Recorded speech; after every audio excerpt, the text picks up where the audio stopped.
كثيرا كما أمر.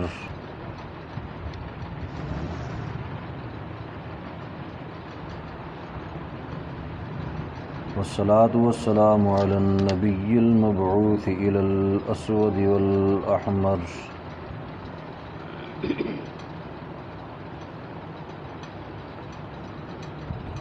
الذي بعث لتتميم مكارم الأخلاق.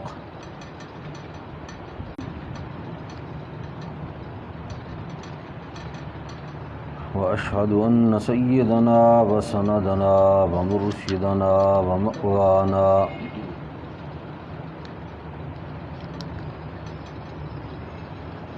وقائدنا الأعظم النبي المكرم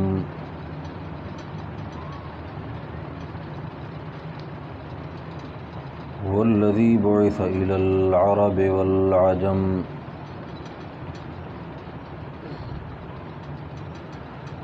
عليه أفضل الصلوات وعلى آله وأصحابه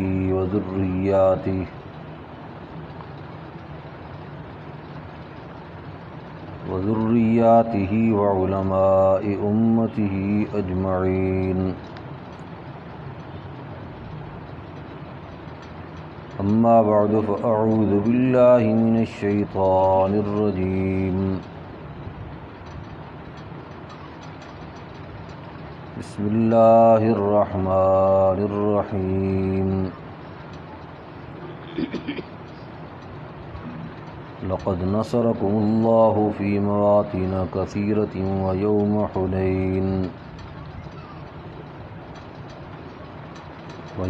حنين إذ أعجبتكم كثرتكم فلم تغن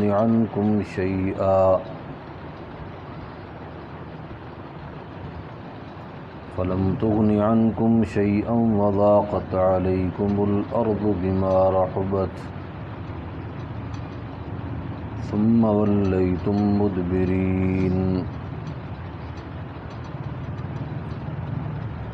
صدق الله ومن أصدق من الله قيلا. اللهم صل على سيدنا ومولانا محمد وعلى آل سيدنا ومولانا محمد وبارك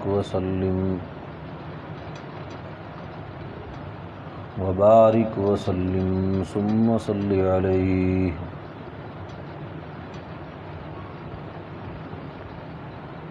حضرات محترم،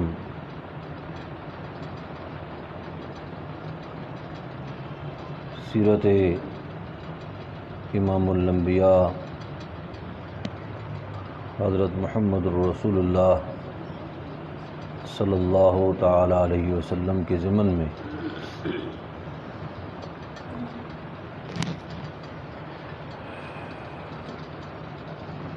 ہمارا عنوان اور موضوع بحمد اللہ تعالی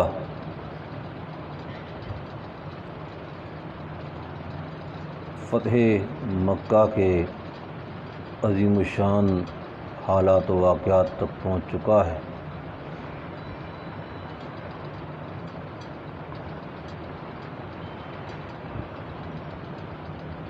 اور یہ اسلام کی ایسی عظیم الشان فتح ہے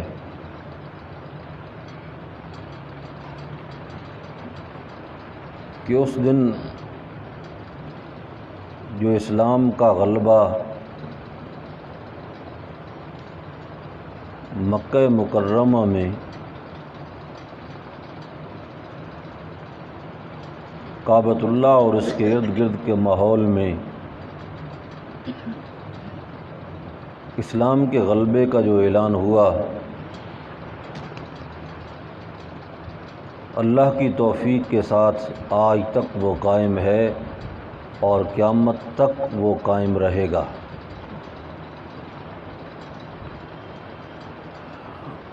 کوئی کافر اس مقام کو دوبارہ فتح نہیں کر سکے گا.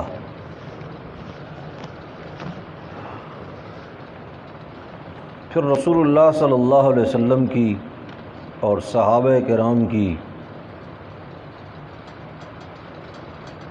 جو وابستگی تھی اللہ کے اس حرم کے ساتھ، اور اس کی ایک طویل جدائی پر جو قلق تھا، جو پریشانی تھی، جو اضطراب تھا، اللہ رب العزت نے اس کو دور فرمایا۔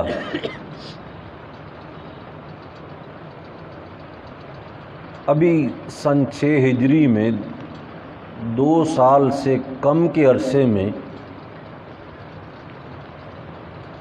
حدیبیہ کے مقام پر کعبۃ اللہ کے قریب پہنچ کر بھی عمرہ کرنے کے ارادے سے آئے ہیں، لیکن عمرہ نہ کرنے دیا گیا، روک دیا گیا۔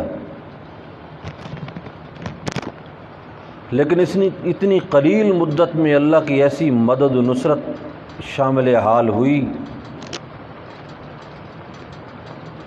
کہ اسی مقام پر اللہ نے بہترین غلبہ عطا فرمایا، حکومت عطا فرمائی۔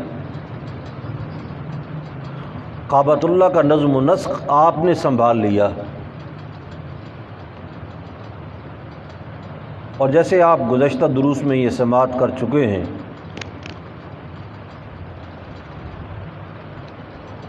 کہ کوئی خاص قتل کی اور خون ریزی کی نوبت بھی نہیں آئی۔ دشمنوں کے لیے آپ نے عام معافی کا اعلان بھی کیا، سوائے چند دشمنوں کے۔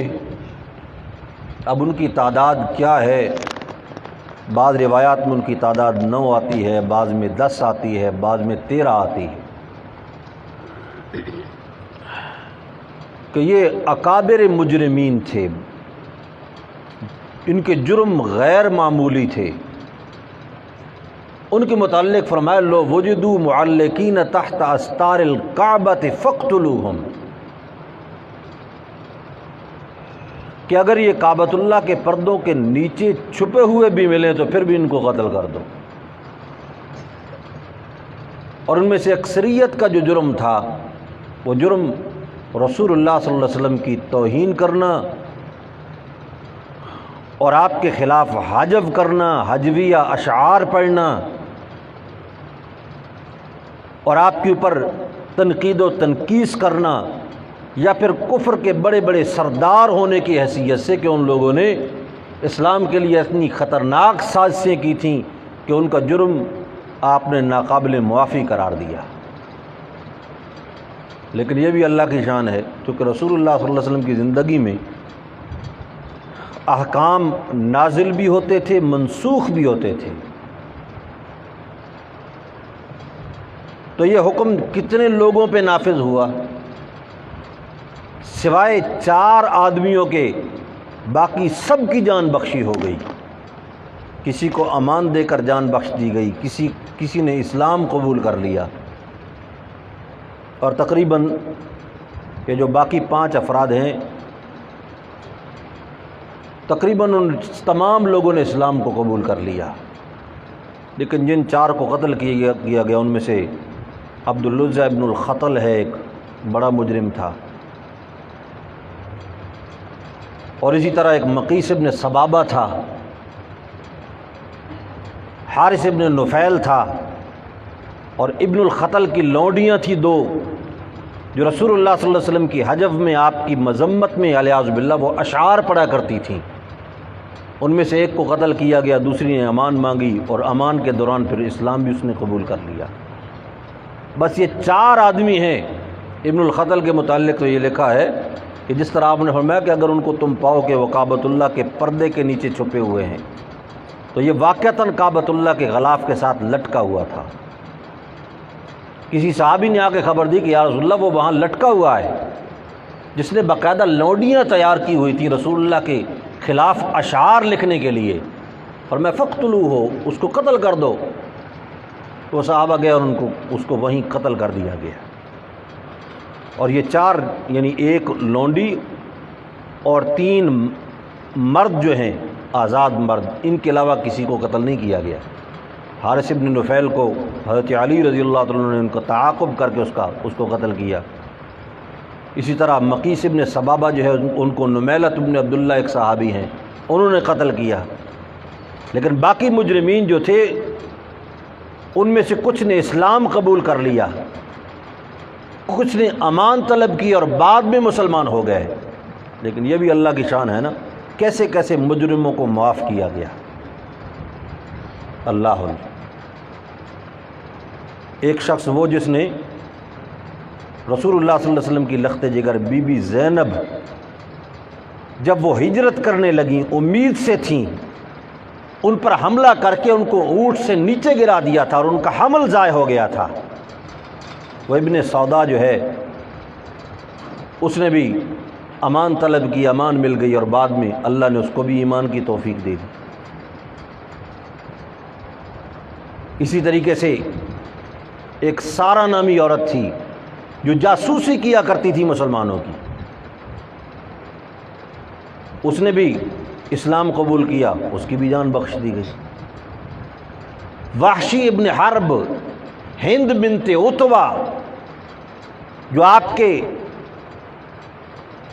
انتہائی محبوب چچا کے قتل کے اندر ملوث تھے، حضرت حمزہ ابن عبد المطلب کے قتل میں، انہوں نے بھی اسلام قبول کیا، ان کو بھی معافی مل گئی۔ ہند بنت عتبہ وہ بھی مسلمان ہو گئی۔ وحشی ابن حرب کے متعلق تو آدمی حیران ہوتا ہے کہ وہ ابتداً بھاگ گئے اور بھاگے، اور اس کے بعد پھر کچھ وقت کے بعد یہ احساس ہوا کہ جانا چاہیے، اسلام قبول کرنا چاہیے، لیکن جرم بڑا ناقابل معافی ہے، کیا بنے گا؟ پیغام بھیجا انہوں نے رسول اللہ کو صلی اللہ تعالیٰ علیہ وسلم، یا رسول اللہ میرا بڑا خطرناک جرم ہے لیکن اسلام لانا چاہتا ہوں، رکاوٹ یہ ہے کہ میرے جرم کو معاف کر دیا جائے اور مجھے قتل نہ کیا جائے اس کے بدلے کے اندر۔ یہ خیال ہے، اس لیے رکا ہوا ہوں کہ اگر واقعتاً آپ کی طرف سے معافی کا اعلان ہو تو پھر حاضر ہو جاؤں۔ اور میں ٹھیک ہے، معافی کا اعلان ہے، اگر مسلمان ہو جاؤ گے تو معافی ہو جائے گی۔ لیکن پھر انہوں نے کہا کہ آپ تو معاف کر رہے ہیں لیکن میرے جرموں کی فہرست بہت لمبی ہے، دنیا میں جس قسم کے جرائم موجود ہیں وہ سارے جرائم میں نے ان کا ارتکاب کیا ہوا ہے، اور میں صرف آپ سے معافی نہیں، میں باقاعدہ اپنے تمام گزشتہ جرائم کی معافی سننا چاہتا ہوں، وہ سارے جرائم میرے معاف کر دیے جائیں تو تب میں حاضر ہوتا ہوں۔ تو اس کے بعد یہ کہا جاتا ہے کہ یہ قرآن پاک کی آیات اتنی، یا عبادی الذین اسرفوا علی انفسہم لا تقنطوا من رحمت اللہ ان اللہ یغفر الذنوب جمیعا، اے وہ لوگوں جنہوں نے اپنی جانوں پہ ظلم کر لیا ہے، اللہ کو ناراض کر کے اپنی جانوں پہ ظلم کر لیا ہے، پر میں اس کی رحمت سے مایوس ہونے کی پھر بھی کوئی ضرورت نہیں، تمہارے سارے گناہوں کو اللہ رب العزت معاف کر دے گا اگر انابت والا دل لے کے اس کے دربار کے اندر حاضر ہو جاؤ۔ اب دیکھو اس سے بڑی اور بات کیا ہو سکتی ہے؟ چچا کا قتل اپنی جگہ پہ، اس کے علاوہ بڑے بڑے جرائم جو زندگی میں کیے ہیں ان سب کی معافی کا طلبگار بنا، اور اس کے بعد اللہ نے معافی دی اور پھر یہ آئے اور یہ بھی مسلمان ہو گئے۔ اور پھر جس وقت آپ ان ساری مصروفیات سے فارغ ہوئے تو جیسے گزشتہ دروس میں آپ یہ سن چکے ہیں کہ کعبۃ اللہ کے اندر ان لوگوں نے بت رکھے ہوئے تھے۔ اب یہ بت کچھ کعبۃ اللہ کے اندر تھے، کچھ کعبۃ اللہ سے باہر بھی تھے۔ مثلا منات نامی جو بت ہے نا، لات منات جس کو بولتے ہیں، تو منات جو تھا یہ قدید نامی جگہ پر، قدید کے سامنے ساحل سمندر کے اوپر اس کو نصب کیا گیا تھا، اور یہ صرف مکہ کے مشرک نہیں، انصار کے جو یعنی مدینہ کے جو یثرب کے جو مشرکین تھے اس زمانے کے اندر، انصاری قبائل جو تھے اسلام لانے سے پہلے، وہ بھی یہاں پر آیا کرتے تھے، باقاعدہ احرام باندھ کے آتے تھے، اس کا طواف کرتے تھے منات کا۔ اسی طریقے سے یہ مکہ مکرمہ سے باہر نکل کر ایک مقام پر عزہ نامی ایک فقیرنی کا معبد تھا، اس کا بت خانہ تھا، اس کی بھی باقاعدہ پوجا ہوتی تھی۔ تو آپ نے مختلف سمتوں میں صحابہ کرام کو بھیجا، کسی نے جا کر لات کو گرایا، کسی نے منات کو گرایا۔ حضرت خالد بن الولید کی آپ نے ڈیوٹی لگائی اور وہ گئے اور عزہ جو فقیرنی تھی اس کا معبد جا کر گرایا انہوں نے، اور فرمایا کہ جاؤ اس کا کام تمام کرو۔ اب حضرت خالد بن الولید اپنے ساتھ کچھ صحابہ کو لے کر گئے اور وہاں جا کر پتھر توڑ دیے، درخت کاٹ دیے، اپنے گمان کے مطابق زمین برابر کر کے واپس آ گئے۔ کیا کر رہے ہو؟ یا رسول اللہ میں نے یہ کیا، میں نے درخت کاٹ دیے ہیں، میں نے پتھر گرا دیے ہیں۔ اور وہاں پر جو مجاور بیٹھا ہوا تھا نا، اس نے کہا یہ تیرے بس کی بات نہیں ہے، خبردار اس کو ہاتھ مت لگانا، جس طرح ہر دور کے مجاور یہ کہا کرتے ہیں، خبردار۔ کیوں جی کیوں نہیں ہو سکے گا؟ انہوں نے کہا جی یہ تجھے عزا جو فقیرنی ہے نا، یہ کام نہیں کرنے دے گی، تباہ کر دے گی تجھے، آگ لگا دے گی تجھے، خاندان تیرا تباہ ہو جائے گا، ستیہ ناش ہو جائے گا تیرا۔ انہوں نے کہا جو کچھ بھی اللہ کے رسول کا حکم ہے اور کچھ ہو بھی نہیں سکتا انشاءاللہ۔ سب کچھ گرایا، برابر کر دیا انہوں نے۔ اور اس کے بعد جب اس مجاور سے یہ پوچھا کہ اب بتاؤ کیا خیال ہے، اس نے کہا کہ اشہد ان لا الہ الا اللہ و اشہد ان محمد رسول اللہ۔ اگر اس نے تیرا کچھ نہیں بگاڑا تو مجھے یقین ہے کہ پھر تمہارا عقیدہ اور نظریہ سچا ہے۔ پھر واپس آئے، آپ نے پوچھا کیا کرے؟ ان کا یا رسول اللہ یہ کر کے آئے۔ اور میں کہ ابھی تک کچھ نہیں کیا، تو نے عزا کو تو نہیں مارا؟ یا رسول اللہ عزا ادھر کدھر؟ ادھر تو بت پڑے تھے، ان کو میں نے کاٹ دیا اور گرا دیا، ختم کر دیا ہے۔ دیواریں میں نے توڑ دی ہیں اور میں نے درخت کاٹ دیا۔ میں کہ نہیں تو نے کچھ نہیں کیا، جاؤ واپس جاؤ۔ جب حضرت خالد واپس گیا اور جا کر دیکھا کہ ایک وہاں پر ایک فقیرنی بیٹھی، نام نہاد فقیرنی، امرات شاثیات الشعر، پراگندہ بال ہیں جیسے مٹی اور راکھ ڈالی جاتی ہے، انتہائی ڈراؤنی شکل اس کی بنی ہوئی ہے، اور وہ وہاں پر چیخو پکار کر رہی ہے۔ انہوں نے جا کر دیکھا کہ وہ تو حملہ آور ہو گئی، اور ادھر یہ حملہ آور ہوئی، ادھر ایک اور صحابی حضرت سعد، انہوں نے تلوار چلائی، اس کو کاٹ کے رکھ دیا۔ اب اس کے بعد وہ دیکھتے ہی دیکھتے جل کے بھسم ہو گئی، ختم ہو گئی۔ جب واپس آیا تو آپ نے کہ ہاں اب تو نے کام کیا ہے۔ اب وہ جنیہ تھی اور اس نے سب لوگوں کو بیوقوف بنایا ہوا تھا، کبھی آوازیں نکال کر اور کبھی مختلف ترغیبیں دے کر، کبھی ایک شکل میں کبھی دوسری شکل میں۔ اور یہ ہر دور میں ہوتا رہا۔ انسان اپنی عقل کو اگر سلامت رکھے تو پھر ان باتوں کی سمجھ آتی ہے، اگر انسان عقل ہی استعمال نہ کرے۔ اور تلبیس ابلیس نامی ایک کتاب ہے نا ابن جوزی رحمۃ اللہ علیہ کی، انہوں نے بڑے واقعات لکھے ہیں اس قسم کے، کس طرح شیاطین اور جنات غیر اللہ کی عبادت و پکار پہ انسان کو مجبور کرتے ہیں، کس طرح وہ پکار کرواتے ہیں۔ یہ کبھی اس طرح ہو گیا کہ مثلا ایک قبر کے اوپر اس کو بیٹھا ہوا ہے اور وہ اس کے اوپر چلا کاٹ رہا ہے، کہ اس کو انسانی شکل میں بزرگ بن کر آ کر کہا کہ اس کے اوپر چلا کاٹو اور سر مارو اور راتیں جاگو، یہاں پر انسان ہے۔ جاگتے جاگتے جاگتے اچانک آنکھ لگے گی، اس کے بعد یہ کہا جائے گا کہ بس میرے جو عقیدت مند تم یہاں پر بن کے آئے اور اتنی ریاضت کی ہے، تیری مراد پوری ہو گئی، جاؤ بھائی۔ اب جب اس کو آواز آ گئی تو آواز کے بعد تو وہ لوگ سمجھتے ہیں دیکھو جی بس تو اب کام ہو گیا ہے جی، اب لاکھ اس کو تقریریں کرو، درس سناؤ، ترغیبیں دو، قرآن و حدیث سناؤ۔ وہ کہہ گئی یہ مولوی ایسے جھوٹ بولتے ہیں، ہمیں خود وہ جو بزرگ صاحب انہوں نے پکار کے آواز لگا کے کہا کہ تیرا کام ہو گیا۔ حالانکہ ان چیزوں سے نظریہ اور عقیدے نہیں بنتے، نظریہ اور عقیدہ اس کی کتاب اللہ کا قرآن ہے۔ یہ آوازیں نکلنے والی، قبر کا ہلنا، لرزہ طاری ہو جانا، ڈراؤنے خواب آ جانا، خوابوں میں کسی کا مل جانا، یہ چیزیں قرآن و حدیث کے مقابلے میں پیش نہیں ہو سکتی۔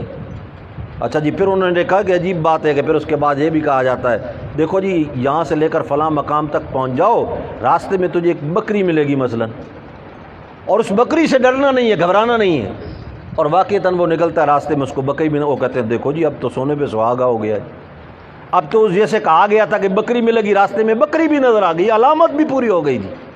اب اس کے بعد وہ کسی کی بات نہیں سنے گا اگر وہ اپنی عقل استعمال نہ کرے۔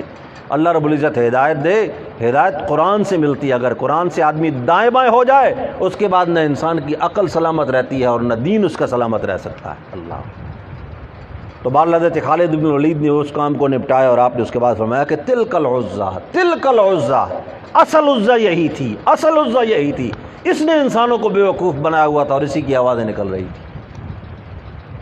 اس کے بعد آپ نے ارادہ فرمایا بنو حوازن کی طرف جانے کا، غزوہ حنین کے لیے۔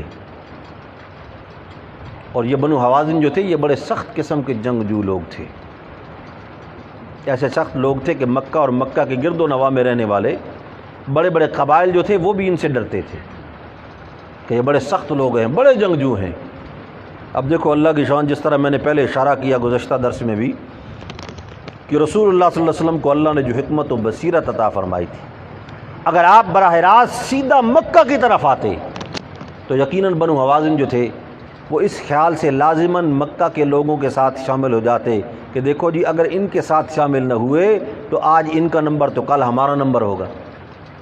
آپ نے رخ ہی انہی کی طرف کیا۔ اب مکہ والے ان کو پتہ ہی نہیں کہ آپ کس طرف جا رہے ہیں، آپ نے تو رخ سیدھا حوازن کی طرف کیا ہوا تھا۔ حوازن والے اس لیے گھروں سے باہر نہیں نکل رہے کہ مسلمان حملہ آور ہوں گے ہمارے اوپر، اور وہ تیاری کر کے اپنے گھروں میں بیٹھے ہوئے ہیں۔ آپ نے اچانک رخ موڑ دیا، 4 میل کا فاصلہ رہ گیا تھا، مکہ کی طرف چلے گئے۔ اب اس کے بعد وہ بھی مطمئن ہو کر بیٹھ گیا کہ چلو اب ہماری طرف تو نہیں آ رہے۔ لیکن جب مکہ سے کام آپ نے نپٹا لیا اور یہ مغلوب ہو گئے، اب ان میں طاقت باقی نہ رہی، اب اس کے بعد آپ حوازن کے پاس گئے کہ کہیں ایسے نہ ہو کہ ہم مدینہ طیبہ کی طرف نکلیں اور پیچھے سے یہ لوگ پھر حملہ آور ہو جائیں۔ یہ جنگی حکمت اور تدبیر تھی۔ آپ پھر بنو حوازن کے پاس اپنا لشکر لے کر نکلے۔ جیسے آپ سن چکے ہیں کہ 10,000 کا لشکر مکہ مکرمہ میں آپ کے پاس تھا، پھر مزید قبائل مسلمان ہوئے اور جنگجو ساتھ شامل ہو گئے تو تعداد 12,000 ہو گئی۔ اب یہ 12,000 کا لشکر لے کر آپ بنو حوازن کی طرف نکلے۔ اب بنو حوازن جو تھے وہ بھی جنگجو قبیلہ تھا، پہلے سے تیار بھی تھے، مزید جب ان کو خبر ملی تو اور کمر بستہ ہو گئے۔ ان کا سردار جو تھا اصل میں عروہ ابن مسعود الثقفی تھے،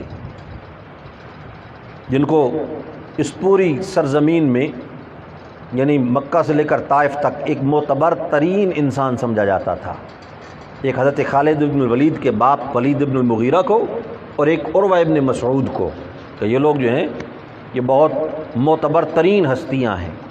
اس لیے مشرکین مکہ یہ کہا کرتے تھے لولا نزل ھذا القرآن علی رجل من قریتین عظیم، کہ یہ قرآن اگر اترنا تھا تو ہماری جو 2 بستیوں میں بڑے سمجھدار سردار موجود ہیں، مکہ میں ولید بن المغیرہ ہے اور طائف کے علاقے کے اندر حوازن میں عروہ ابن مسعود ہے، ان لوگوں پہ قرآن کیوں نہیں اترا؟ تیرے اوپر کیوں قرآن اترا ہے؟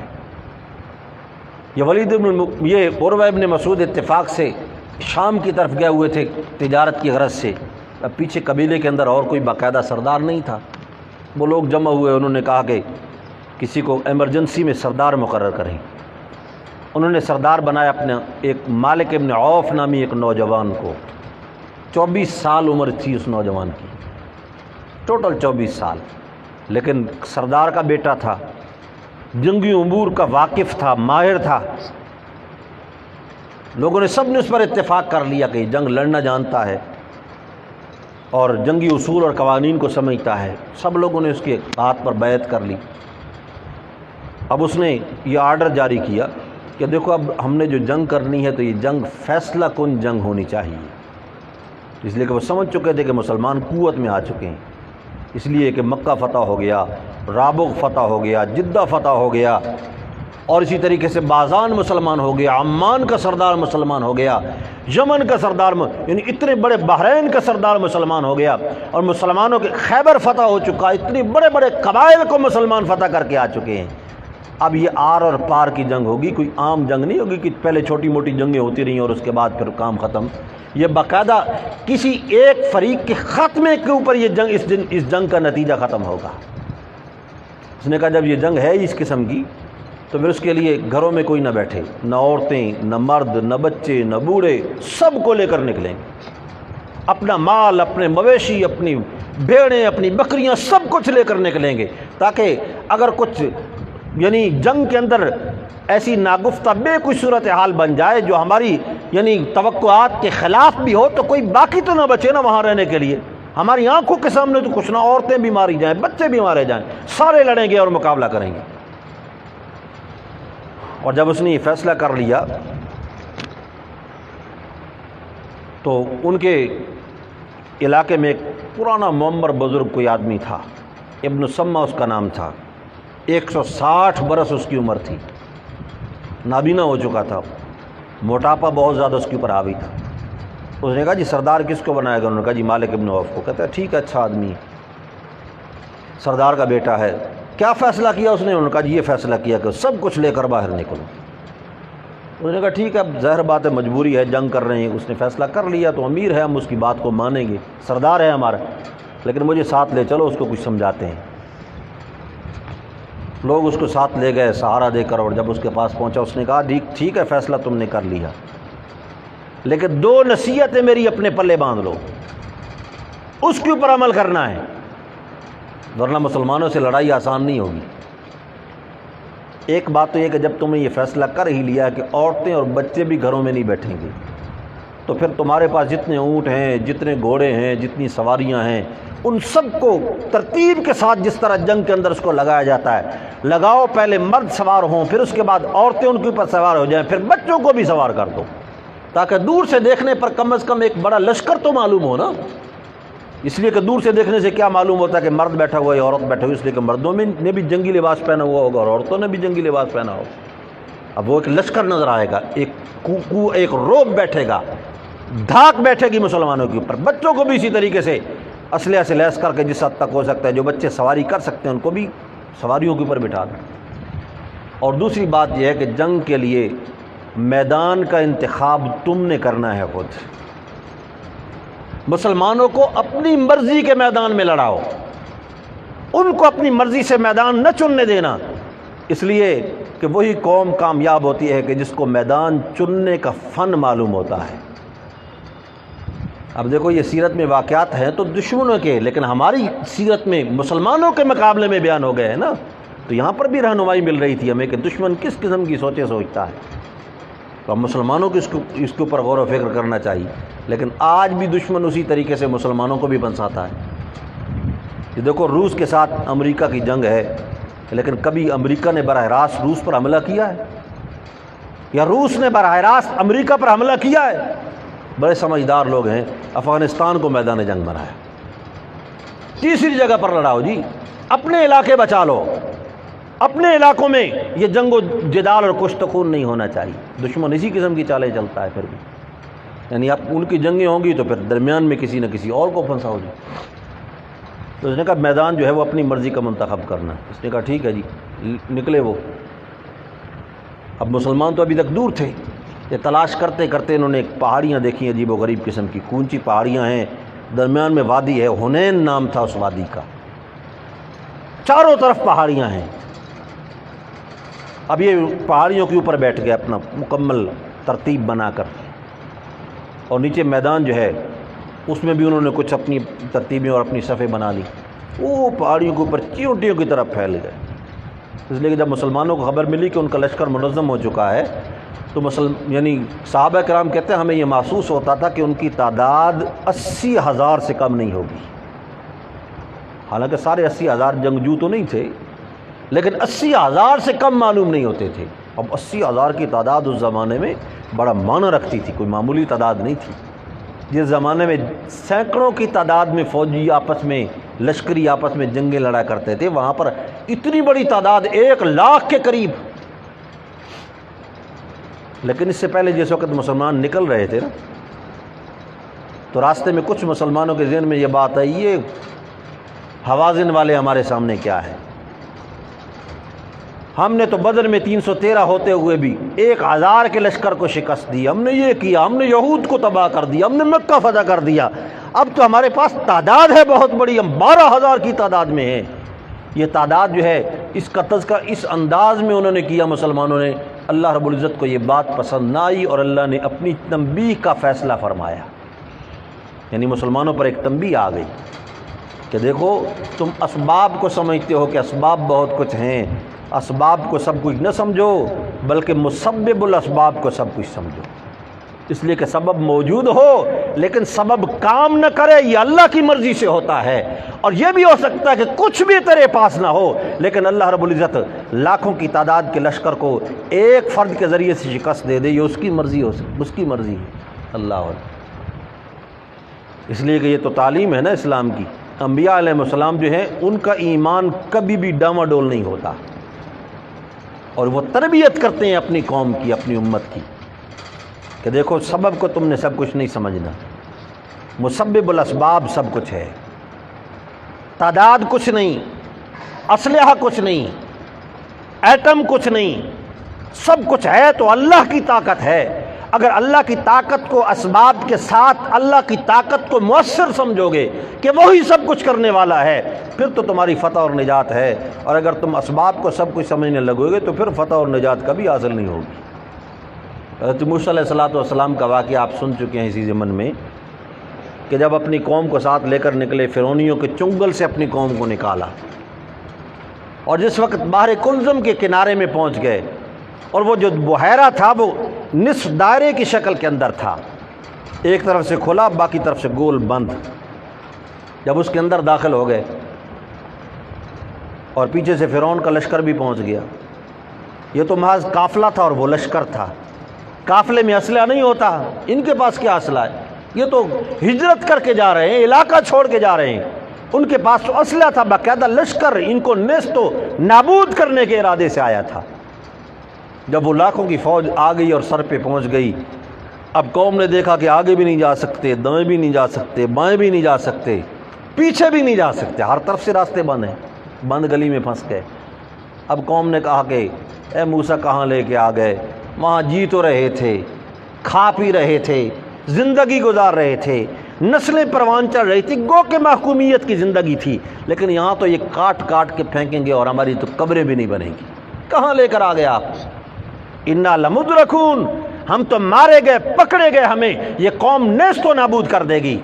موسیٰ علیہ السلام نے باوجود اس کے کہ دیکھ چکے ہیں کہ کوئی سبب بھی ہمارے حق میں یہاں موجود نہیں، دائیں بائیں آگے پیچھے نکلنے کا کوئی راستہ نہیں، کوئی سبب ہمارے حق میں نہیں ہے، لیکن موسیٰ علیہ السلام پھر بھی اپنے ایمان کی ثابت قدمی کے ساتھ کھڑے رہے اور فوراً کہا کلا ان معی ربی سیہدین، بے شک میرے ساتھ میرا رب ہے، یہ سبب کچھ بھی نہیں ہے، وہی رب مجھے راستہ دکھائے گا۔ تو اللہ نے اس سمندر میں سے موسیٰ علیہ السلام کو راستہ دکھایا یا نہیں دکھایا؟ ایک لاٹھی ماری تو 12 راستے بن گئے اور موسیٰ علیہ السلام نکل کے پار ہو گئے۔ اب صحابہ کرام کے دل میں بات آئی، اللہ کو یہ بات اچھی نہیں لگی، اس لیے سورہ توبہ میں ذکر فرمایا وَيَوْمَ حُنَيْنٍ إِذْ أَعْجَبَتْكُمْ كَثْرَتُكُمْ فَلَمْ تُغْنِ عَنْكُمْ شَيْئًا، فرمایا تمہیں اپنی تعداد پہ تمہیں ناز ہونے لگا کہ ہماری بڑی تعداد ہے جی، اب تو دشمن کو ہم کاٹ کے پھینکیں گے جی، دشمن ہمارے مقابلے میں ٹھہر نہیں سکے گا، تعداد کثیر ہے ہماری، اس لیے اور میں فلم تغن عنکم شیئا، لیکن وہ تعداد تمہارا پھر کچھ بھی نہ کر سکی، تعداد تمہارے کام نہ آ سکی۔ وضاقت علیکم الارض بما رحبت، زمین باوجود اپنی کشادگی کے تمہیں زمین تنگ محسوس ہونے لگی۔ ابتداً اللہ نے یہ نمونہ دکھایا، تربیت کرنی تھی نا، جیسے میں پہلے کئی مرتبہ کر چکا ہوں کہ یہ زمانہ ہی تربیت کا تھا، صحابہ کرام کے ایمان کو مزید مضبوط بنایا جا رہا تھا، مشاہدات کروا کے، تجربات سے گزار کے، تو اللہ نے تربیت کروانی تھی۔ جب آپ کو یہ پتہ چلا کہ حنین کے مقام پہ وہ سارے جمع ہو چکے ہیں، آپ اپنے فوج کو لے کر پہنچے وہاں پر، اور 200 صحابہ کو آپ نے پہلے بھیجا آگے، حضرت خالد بن الولید کی کمان میں آپ نے بھیجا، میں پہلے تم جاؤ اور اس کے بعد ہم پہنچیں گے، اب پیچھے پیچھے آپ بھی ہیں اور آگے وہ 200 صحابہ کرام ہیں۔ لیکن اب آپ اندازہ کریں کہ پہاڑی پر چڑھنا بھی مشکل، پھر چڑھ کے اترنے بھی مشکل، وہ تو اندر ہیں، پہاڑی کے اندر ہیں، کچھ اوپر بیٹھے ہوئے اور کچھ پہاڑی کے اندر ہیں، اب یہاں سے چڑھنا ہے پھر اترنا ہے، ایک تو ویسے عام حالات میں چڑھنا اور اترنا مشکل، پھر اپنے گھوڑے لے کر جانا مشکل، اور پھر دشمن جب اونچی بلند جگہ پہ بیٹھا ہو تو آدمی نیچے مثلا اتر رہا ہو یا چڑھ رہا ہو، اوپر سے اگر وہ خالی پتھر ہی گرا دے، اس کو ہتھیار چلانے کی ضرورت ہی نہیں، پتھر ہی گرا دے تو کام تمام ہو جاتا ہے۔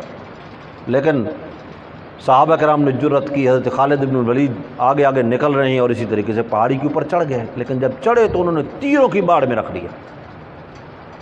اب اتنا بڑا ان کا لشکر تھا اور مسلسل تیر جب ان پہ چلے تو 12 یعنی وہ جو 200 صحابہ کرام تھے ان کے وجود چھلنی ہو گئے، بالکل جس طریقے سے آٹا چھاننے کی وہ چھلنی ہوتی ہے، اس طریقے سے ان کے وجود زخموں سے چور ہو گئے اور سارے کے سارے گر گئے۔ اور خود حضرت خالد بن ولید جو ہیں ان کے وجود پہ بھی اتنے زخم آئے کہ بے شمار زخم آئے ان کے وجود پہ، بے ہوش ہو گئے، جان کی بازی لڑنے لگے، اتفاقاً غار قریب تو اس میں گئے اور جا کر بے ہوش ہو گئے غار کے اندر۔ اب صحابہ کرام تک جب یہ بات پہنچی کہ 200 صحابہ اول وہلہ میں پہلے حلے کے اندر شہید ہو گئے، اب ایسی گھبراہٹ طاری ہوئی، ابھی اللہ کا حکم اور منشا تھی، ایسی گھبراہٹ طاری ہوئی کہ صحابہ کرام تتر بتر ہو گئے، جس کا منہ جدھر آیا وہ بھاگ گئے، آزمائش تھی۔ اب سارے منتشر، کوئی دائیں بھاگ رہا ہے، کوئی بائیں بھاگ جا رہا ہے، اب آپ آوازیں لگا رہے ہیں الیہ عباد اللہ، الیہ عباد اللہ، لیکن کوئی سن ہی نہیں رہا، سمجھ ہی نہیں آ رہی کسی کو کیا کریں۔ اور آپ نے اپنے چچا حضرت عباس کو کہا کہ اب چچا آپ آواز لگائیں، اور حضرت عباس جو تھے ان کے متعلق یہ لکھا ہے کہ ان کی آواز جو ہے وہ بہت بلند آواز تھی۔ بعض لوگوں کو اللہ نے آواز کی بلندی دی ہوتی ہے، بہت بلند آواز تھی، یعنی کئی میل تک ان کی آواز سنائی دیتی تھی اگر وہ بلند اپنی خواہش کے ساتھ صحیح زور لگا کر اگر بولتے۔ ہمارے ہاں بھی ایسے خطباء گزرے ہیں کہ جن کو اللہ رب العزت نے یہ خاص وصف دیا تھا کہ وہ بغیر سپیکر کے بھی ہزاروں نہیں لاکھوں کے مجموعوں میں اپنی آواز پہنچاتے تھے۔ مولانا احسان الہی ظہیر جو ہیں ان کا آپ نے نام سنا ہے رحمۃ اللہ تعالی علیہ، ان کی آواز ایسی گرجدار شیر کی طرح آواز تھی، بغیر سپیکر کے پورے مجمع میں وہ اپنی آواز پہنچاتے تھے۔ سید عطا اللہ شاہ بخاری رحمۃ اللہ تعالی علیہ، ان کے متعلق یہ کتابوں میں لکھا ہے کہ لاکھوں کے مجمع میں بغیر سپیکر کے اس انداز میں بولتے تھے کہ ہر ایک تک آواز پہنچتی تھی۔ ایک آدمی سرگودہ کا ہے، وہ کہتا ہے 19 بلاک میں نے اپنی گھر کی چھت پہ بیٹھ کے ان کا وہ جلسہ سنا جو انہوں نے کمپنی باغ کے اندر جلسہ کیا، اور بغیر سپیکر کے ان کی پوری تقریر سنی، اور ایک ایک بات کو میں نے نوٹ کیا ان کی بات کو۔ اللہ نے وصف دیا ہوتا ہے بعض لوگوں کو۔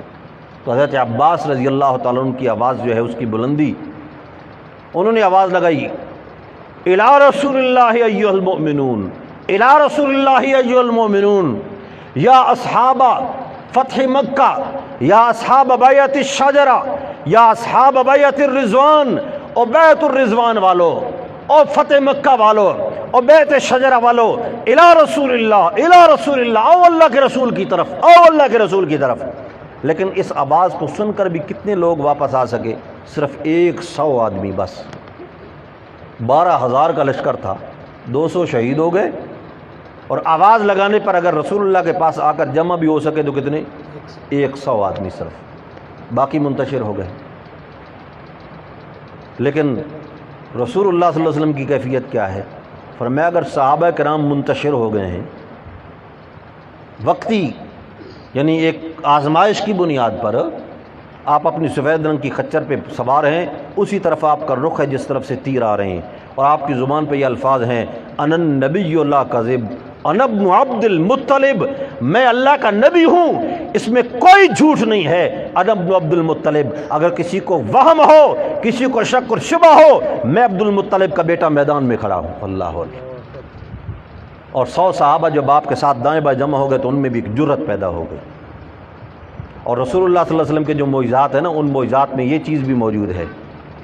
صحابہ کرام کہتے ہیں کہ اذا اشتد الحرب واذا قامت الحرب علی ساقیہا، جس وقت جنگ خوب شعلے مارنے لگتی تھی، جنگ اپنی پنڈلیوں پہ مضبوطی کے ساتھ کھڑی ہو جایا کرتی تھی، ہر طرف خوف و ہراس کے سائے ہوتے تھے، ہم جتنے اللہ کے رسول کے قریب ہوتے جاتے تھے ہمارا دل اتنا جوان ہوتا چلا جاتا تھا۔ اللہ، حوصلہ بڑھنا شروع ہو جاتا تھا، ہمت بڑھنی شروع ہو جاتی تھی۔ وہ 100 جب اللہ کے رسول کے پاس آگے کھڑا ہوا، ان کو ایسے محسوس ہوا کہ ہم 100 نہیں ہیں، ہم تو 1,00,000 کی تعداد میں کھڑے ہیں۔ اللہ نے ان کے قدموں کو جما دیا۔ اور صحابہ کرام کہتے ہیں کہ ہم جس وقت حنین کی طرف پھر جانے لگے، اس میدان کی طرف، تو ہم نے دیکھا کہ اچانک وادی سے چھوٹی چھوٹی چیونٹیاں نما کوئی چیزیں ہیں ہمارے اوپر سے نیچے اتر رہی ہیں، چیونٹی نما چیزیں۔ ہم نے سمجھا کہ شاید وادی کے اندر پتنگے ہوتے ہیں، اور یہ، لیکن وہ تو تھوڑی نہیں، لاکھوں کی تعداد میں جمع ہو گئیں، اور انہوں نے ہمارے اوپر اس طرح سایہ کر لیا جس طرح بادل کا سایہ ہوتا ہے۔ اب ہمارے اوپر بالکل سایہ فگن ہو گئیں، اور ہم 100 آدمی اللہ کے رسول کے حکم کے مطابق اسی طرح آگے چل رہے ہیں، مسلسل آگے جا رہے ہیں۔ اب تھوڑی دیر کے بعد ہم نے دیکھا کہ وہ دشمن پہلے جو ہمیں بھگا رہا تھا، اب وہ سر پٹ پیچھے کی طرف بھاگ رہا ہے، ان کو ہوش ہی نہیں ہے، اپنا ساز و سامان چھوڑ کر، اپنی عورتیں چھوڑ کر بھاگ رہا ہے۔ ایسا روب ان پر طاری ہو گیا۔ اور وہ روب کیسے طاری ہوا کہ ان میں سے جو بچ جانے والے ہیں انہوں نے یہ بتلایا کہ ہمیں ایسے لگتا تھا کہ لاکھوں کی تعداد میں کوئی سفید پوش گھوڑ سوار اوپر سے نیچے اتر رہے ہیں۔ مسلمانوں کو وہ کالی کالی چیونٹیاں نظر آتی ہیں اور ان کو وہ سفید پوش گھوڑے نظر آتے ہیں۔ اللہ کہ سوار ان کے اوپر سفید پوش ہیں اور گھوڑے ہیں اور وہ نیچے اتر رہے ہیں اور وہ ان کے ہاتھوں میں ہتھیار اور اسلحہ، میں تو خوف اور رعب طاری ہو گیا۔ وانزل جنودا لم تروہا، قرآن کہتا ہے کہ ایسا ہم نے لشکر اتارا کہ جو لشکر تمہاری نگاہوں میں نہیں تھا لیکن تمہارے دشمن کو نظر آ رہا تھا، ان کو پتہ چلا، وہ بھاگ گئے سارے۔ آپ فرمایا کہ اے خالد کدھر ہے؟ تو کسی نے کہا کہ یا رسول اللہ لگتا ہے کہ اب تو وہ شاید اپنے اللہ کے پاس پہنچ چکے ہوں گے۔ فرمایا کہ دلونی، بتلاؤ مجھے کہاں پڑے ہیں۔ آپ اس غار تک پہنچے، آپ نے کیفیات دیکھی، آپ نے فرمایا کہ خالد تو زندہ ہے بھی۔ آپ نے کچھ پڑھا اور اس کے بعد حضرت خالد کے وجود پہ آپ نے ہاتھ پھیرنا شروع کیا۔ اللہ اکبر، سر سے لے کر پاؤں تک جہاں جہاں سے آپ ہاتھ پھیرتے چلے گئے وہاں سے خون بھی بند ہوتا چلا گیا اور زخم بھی ختم ہوتے چلے گئے۔ اللہ اکبر، حتیٰ کہ جس وقت آپ نے پورے وجود پہ اپنا دست مبارک پھیرا، حضرت خالد صحیح سلامت اٹھ کے کھڑے ہو گئے اور ایسے لگتا تھا کہ وجود میں کمزوری اور یعنی وجود کے اندر وہن اور کمزوری نام کی چیز بھی موجود کوئی نہیں ہے، ایسے اٹھ کے کھڑے ہو گئے۔ یا رسول اللہ حکم فرمائی، اور میں خالد کیا ہو گیا؟ تو انہوں نے کہا یا رسول اللہ اتنا بڑا دشمن تھا کہ ہم نے اس سے پہلے اتنا بڑا دشمن کبھی نہیں دیکھا، لیکن ہم نے آپ کے حکم کی تعمیل میں کوئی کمی نہیں چھوڑی اور ہم تیروں کی بار کے سامنے آ گئے، وجود چھلنی ہو گیا، اب کچھ کرنے کے قابل نہیں رہے، تو پھر میں نے اس غار میں آ کر پناہ لی اور میں کہ اٹھو اور پھر حملہ کرو۔ حضرت خالد بھی ساتھ شامل ہوئے اور اس طرح پھر ان مشرکین کو بھگایا گیا۔ انشاءاللہ آئندہ تفصیلی حالات آئندہ درس میں اللہ رب العزت صحیح طور پر قرآن و سنت کو سمجھنے کی، عمل کرنے کی توفیق نصیب فرمائے۔ وما علینا الا البلاغ۔ الحمدللہ رب العالمین والعاقبۃ للمتقین والصلاۃ والسلام علی سیدنا محمد وآلہ وصحبہ اجمعین۔ رب اغفر وارحم وانت خیر الراحمین۔ اللہم اعنا علی ذکرک وشکرک وحسن عبادتک۔ ربنا لا تزغ قلوبنا بعد اذ ہدیتنا وہب لنا من لدنک رحمہ انک انت الوہاب۔ اللہم انا نسألک العفو والعافیہ والمعافاة الدائمة إلى يوم القيامة۔ اللهم أحسن عاقبتنا في الأمور كلها وأجرنا من خزي الدنيا ومن عذاب الآخرة۔ اللهم اشف مرضانا ومرضى من أوصانا واستوصانا ومرضى المسلمين برحمتك يا أرحم الراحمين۔ یا الہ العالمین تمام حاضرین مجلس کے صغیرہ کبیرہ گناہوں کو معاف فرما۔ کہ اللہ ہم گناہ گار ہیں، سیاہ کار ہیں، ہمیں سچی توبہ کی توفیق نہیں ملتی، یا رب العالمین ہمیں سچی توبہ کی توفیق نصیب فرما، ایسی توبہ کی توفیق نصیب فرما جس سے ہمارے گناہ دھل جائیں، تیرا قرب نصیب ہو جائے، تیری محبت نصیب ہو جائے، تیری رضا نصیب ہو جائے۔ یا رب العالمین اپنے نبی حضرت محمد الرسول اللہ صلی اللہ تعالیٰ علیہ وسلم سے سچی محبت نصیب فرما، آپ کے نورانی طریقوں پہ چلنے کی توفیق نصیب فرما۔ یا رب العالمین آپ کی سنتوں کو اپنانے کی، نافذ کرنے کی توفیق نصیب فرما۔ یا رب العالمین اسلام کا بول بالا فرما، کفر کا منہ کالا فرما۔ یا رب العالمین اسلام کو طاقت و قوت نصیب فرما۔ یا رب العالمین مسلمانوں کو قوت و ہمت نصیب فرما، جہاں جہاں مسلمان مظلوم ہیں سب کی مدد و نصرت فرما۔ یا رب العالمین جہاں جہاں دین کے جن شعبوں میں کام ہو رہا ہے، جہاں جہاں مجاہدین اسلام کے لیے کام کر رہے ہیں، اور جہاں جہاں جس انداز میں تعلیم و تدریس کی صورت میں، تبلیغ کی صورت میں اور دین کے نظریات کی اشاعت کی صورت میں، یا رب العالمین جہاں جہاں جو کام ہو رہا ہے اللہ سب کی مدد و نصرت فرما۔ یا رب العالمین مسلمانوں کو باہمی اتفاق و اتحاد نصیب فرما۔ یا رب العالمین آپس میں اتفاق و اتحاد نصیب فرما، اختلاف کی نحوستوں سے محفوظ فرما۔ یا رب العالمین جتنی زندگی گزرے آپ کے احکام کو مانتے ہوئے گزرے، جب اس دنیا سے رخصت ہوں زبانوں پہ کلمہ جاری ہو لا الہ الا اللہ محمد الرسول اللہ صلی اللہ تعالیٰ علی خیر خلقہ محمد وآلہ وصحبہ اجمعین، آمین برحمتک یا ارحم الراحمین۔